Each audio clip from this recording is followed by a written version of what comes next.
चीन के बॉर्डर पर Su-57 तैनात होने जा रहे हैं। कितने तैनात होंगे ये भी कंफर्म हो चुका है। कब तक ये डिप्लॉयमेंट होगी ये भी कंफर्म है। सारी चीज़ें मैं आपको बताऊंगा, लेकिन एक चीज़ तो एक्सेप्ट करनी पड़ेगी कि इस खबर को देखने के बाद आप सब लोगों को और मुझे भी थोड़ा सा दुख तो होगा, क्योंकि छोटे छोटे देश जिनकी चीन के सामने कुछ खास बड़ी हैसियत है नहीं अगर देखा जाए तो, लेकिन वो भी चीन के स्टेल्थ खतरे को भांप रहे हैं और अपने अपने दम पर जितनी उनकी हैसियत है उस हिसाब से तैयारी भी कर रहे हैं। लेकिन भारत, जिसकी असल में हैसियत भी है, कैपेबिलिटी भी है, पैसा भी है, वो इस खतरे को अच्छे से टैकल फिलहाल करने की तैयारी करता नहीं दिख रहा है। ऐसा मैं क्यों कह रहा हूं ये खबर जान लीजिए, आप सब समझ जाएंगे। लेकिन उससे पहले एक छोटी सी रिक्वेस्ट है कि प्लीज वीडियो को शेयर जरूर कीजिएगा सबके साथ, और जिन लोगों ने सब्सक्राइब कर रखा है उनका तो बहुत दिल से थैंक यू। आप सभी लोगों के सपोर्ट की वजह से ही ये वीडियोस बनाना पॉसिबल हो पाता है। लेकिन जिन्होंने सब्सक्राइब नहीं किया है तो आप भी सब्सक्राइब करना कंसीडर जरूर कीजिए। खैर, खबर देखते हैं। आप अपनी स्क्रीन पर देखिए, रिपोर्ट नहीं कंफर्मेशन आई है वियतनाम से। मिलिट्री वॉच मैगजीन और वियतनाम की लोकल डिफेंस मैगजीन्स ने यह रिपोर्ट दी है कि वियतनाम Su-57 स्टेल्थ लड़ाकू विमान खरीदने जा रहा है और उसकी तैयारी है कि 2030 तक हर हालत में सारे लड़ाकू विमान ना सिर्फ वो खरीद ले बल्कि इन्हें वायुसेना में भी शामिल कर ले 2030 तक, और चीन के बॉर्डर पर तैनाती भी इनकी कर दी जाए। यानी कि आने वाले सिर्फ 4 साल के अंदर अंदर ये Su-57 खरीदेंगे भी, उन्हें जल्द से जल्द डिलीवरी भी करवा लेंगे अपने देश में और अपनी वायुसेना में भी शामिल करेंगे, और 2030 से पहले पहले ही उसे चीन के बॉर्डर पर भी भेज दिया जाएगा। इससे आप अंदाजा लगाइए कि वियतनाम की किस लेवल की तैयारी है। हालांकि कितने लड़ाकू विमान खरीदे जाएंगे, तो कई रिपोर्ट्स बता रही हैं कि 14 से लेकर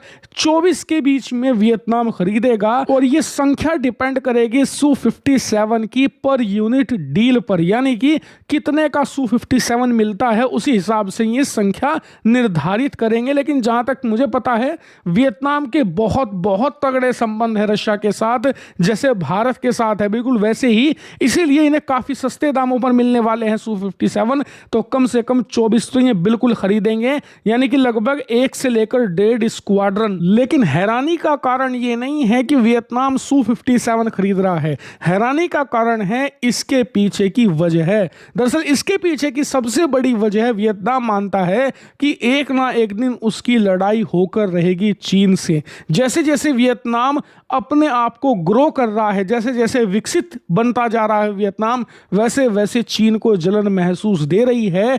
और 1980 के दशक में ऑलरेडी वियतनाम के साथ चीन की लड़ाई हो भी चुकी है, जिसमें वियतनाम ने अमेरिका के बाद चीन को भी पटक दिया था। खैर, वियतनाम के रणनीतिकार फिलहाल मानते हैं कि चीन की लड़ाई या तो उसके साथ सीधे होगी या फिर प्रॉक्सीज के जरिए, यानी कि जो उसके पड़ोसी देश हैं लाओस, कंबोडिया, जो कि हद से ज्यादा प्रो चाइना कंट्रीज हैं, उनके साथ उनकी लड़ाई करवा सकता है चीन। इसीलिए वियतनाम हर मामले में अपने आप को तैयार कर रहा है, और उसे लगता है कि सिर्फ एक जगह ऐसी है जहां चीन उससे बहुत आगे है, वो है वायुसेना, खास करके उसमें भी स्टेल्थ टेक्नोलॉजी। अब वियतनाम की इतनी कैपेसिटी तो है नहीं कि चीन की तरह वो भी 100, 200, 250 स्टेल्थ लड़ाकू विमान खरीद ले, लेकिन उसे लगता है कि जो भी हो सके, जिस हद तक हो सके, वो स्टेल्थ केपेबल बने, ताकि जरूरत पड़ने पर वो कहीं ना कहीं चीन को चुनौती देता दिखे। इसीलिए वो रूस का Su-57 स्टेल्थ अब खरीदेगा और उससे चीन की स्टेल्थ ताकत को टक्कर देने की कोशिश करेगा। अब इससे कितना हो पाएगा नहीं हो पाएगा वो अलग बात है, लेकिन आप देख पा रहे हैं कि वियतनाम इंटेंट दिखा रहा है, उसे चीन को टक्कर देनी है, उसकी जितनी हैसियत है उस हिसाब से टक्कर देगा, लेकिन देने की तैयारी कर रहा है। भारत क्या कर रहा है, इसी बीच सवाल उठना चाहिए। स्टेल्थ के मामले में हम बहुत पीछे हैं, बल्कि ये कहिए जीरो हैं, जीरो, एब्सोल्यूट जीरो। हमारे पास एक सिंगल स्टेल्थ हथियार नहीं है। अरे स्टेल्थ तो छोड़ो, जो नॉन स्टेल्थ लड़ाकू विमान हैं वो भी कम है हमारी वायुसेना के पास।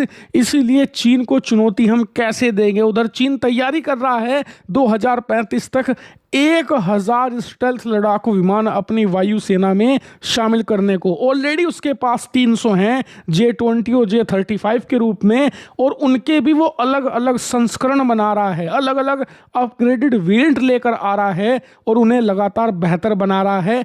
इसीलिए अब वक्त है कि भारत भी Su-57 जैसे एक स्टेल्थ एयरक्राफ्ट की तरफ आगे बढ़े। हालांकि आप में से कुछ लोग कहेंगे कि यार इसकी क्या जरूरत है, चीन के साथ हमारी कहां सीधी लड़ाई होने वाली है, छोटी मोटी घटनाएं होती रहती हैं। लेकिन आपको बता दूं कि बात सिर्फ चीन की नहीं, उनके प्रॉक्सीज की भी है। मतलब चीन अपने आप स्टेल्थ टेक्नोलॉजी नहीं रख रहा, बल्कि अपने प्रॉक्सीज जो कंट्री हैं जैसे कि पाकिस्तान हो गया, इन्हें भी स्टेल्थ टेक्नोलॉजी देने वाला है। ऑलरेडी पाकिस्तान के साथ एग्रीमेंट हो चुका है जिसमें वो J-35 स्टेल्थ एयरक्राफ्ट पाकिस्तान को 2028-29 तक प्रोवाइड कराएगा। यानी कि आने वाले 2.5 से लेकर 3 सालों में पाकिस्तान के पास भी स्टेल्थ हथियारों की अच्छी खासी खेप आ जाएगी।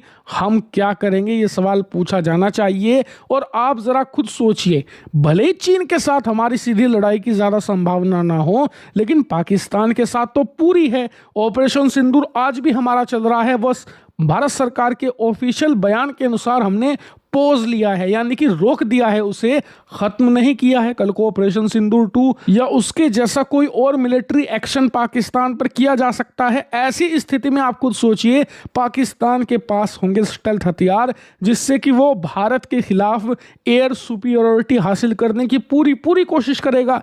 तब हम पाकिस्तान को कैसे चैलेंज करेंगे? क्या हम एक नॉन स्टेल्थ राफेल से एक स्टेल्थ एयरक्राफ्ट को हराने की बात कर रहे हैं? क्योंकि ये तो बस पाकिस्तानी वाली बात हो गई ना, अगर आप ऐसा कहते हैं। वो लोग भी तो आज यही करते हैं ना, उन्हें पता है भारत को सीधा टक्कर वो नहीं दे सकते, उसके बावजूद कहते रहते हैं कि हम तो सुपर पावर हैं जी एशिया के। लेकिन हकीकत सबको पता है। इसीलिए भविष्य में हमारे साथ ये ना हो, हमें ये ना कहना पड़े, इसके लिए तैयारी आज से करनी पड़ेगी। आप खुद सोचिए, वियतनाम, इंडोनेशिया बहुत छोटे देश हैं, चीन के साथ कभी कभार ही इनकी कन्फ्रंटेशन होती है, वो भी दक्षिणी चीन सागर को लेकर। उसके बावजूद ये लोग Su-57 खरीद रहे हैं। जितना हो सके चीन की स्टेल्थ ताकत को टक्कर देने की कोशिश कर रहे हैं, यानी कि इंटेंट इनमें दिख रहा है। हालांकि ये बहस हो सकती है कि 10, 15, 20, 25 स्टेल्थ Su-57 से आप क्या उखाड़ लोगे चीन का, वो एक अलग बहस हो गई, अलग सवाल हो गया।